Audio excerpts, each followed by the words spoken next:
మనస్సాక్షి. మన జీవితంలో కావాల్సింది మనస్సాక్షి.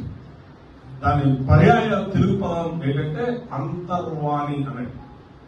అంతర్వాణి అంటే వాణి అంటే ప్రకటించేది, తెలియపరిచేది, తెలుసుకోవాల్సిన విషయం.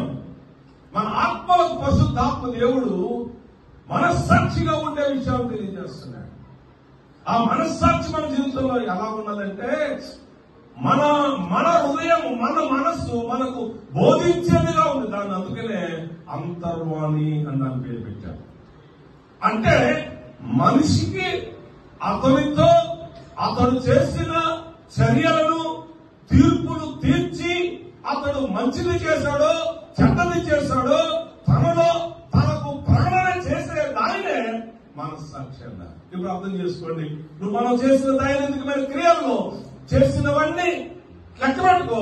ఏ క్రియ చేసావు, ఏ పని చేసావు, అది మంచిదా చెడ్డదా నీకు నువ్వే తీర్పు తీర్చుకుని దానితో నీ మనస్సు ఎలా మాట్లాడిందో నువ్వు గ్రహించడమే దానిని మనస్సాక్షి అన్నారు.